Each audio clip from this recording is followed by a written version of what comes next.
Pour lutter efficacement contre la maladie à virus Ebola, les ministres nationaux de la santé publique et l'Organisation mondiale de la santé OMS ont ouvert ce mardi 26 février en ville de Goma un atelier sur la mise en œuvre du troisième plan stratégique de la riposte contre la maladie à virus Ebola dans les provinces du Nord Kivu et Ituri. Cet atelier qui va durer 2 jours a pour objectif principal d'engager l'ensemble du personnel cadre de la coordination stratégique et de sous-coordination dans l'application stratégique et des principes et orientations du troisième plan stratégique pour la riposte contre Ebola PSR3. À cette occasion, le docteur Deon Shimirimana de l'OMS a remercié le ministère de la Santé d'avoir associé l'Organisation mondiale de la santé non seulement dans cette phase, mais aussi dans d'autres étapes passées.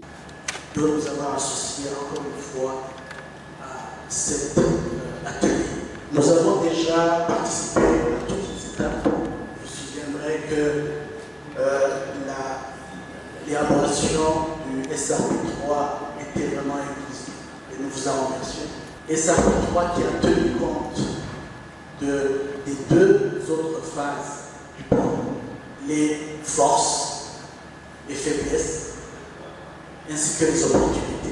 Pour le responsable pays, étant au 7e mois de l'épidémie, beaucoup a été fait, même si beaucoup reste encore à faire, sans oublier les défis énormes au cours de l'étape terminée. Il faut associer les communautés pour vaincre le virus Ebola. La République démocratique du Congo a beaucoup d'autres champs à fouetter. Il nous faut mettre fin à cette épidémie dans les 3 mois qui suivent, a-t-il indiqué. Le ministre national de la santé publique, pour sa part, la première et deuxième phase ont servi de leçons pour bien conduire cette troisième phase de la riposte.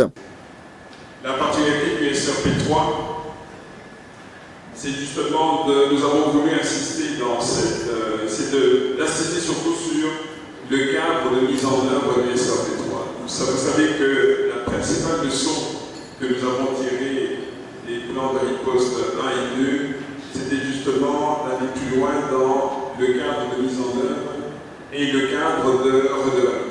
Oli Ilunga pense que la troisième phase impliquera les leaders locaux, tout comme d'autres phases, mais le niveau d'expertise sera beaucoup plus d'application. Selon lui, la troisième épidémie était non seulement difficile, mais aussi complexe. Il faut pour cet effet remercier les équipes de la riposte contre la maladie à virus Ebola. 4 résultats sont attendus à cet atelier. C'est notamment les termes de référence de différents mécanismes de coordination, les liens hiérarchiques et communicationnel entre les commissions et les coordinations, les principales procédures, les outils de gestion, les cadres de serviabilité et méthodes de suivi et d'évaluation retenus dans le cadre du troisième PCR seront partagés. Les projets de budget par pilier seront aussi finalisés. Les rôles et les responsabilités des principaux intervenants pour la mise en œuvre du PSR3 seront clarifiés. Selon le dernier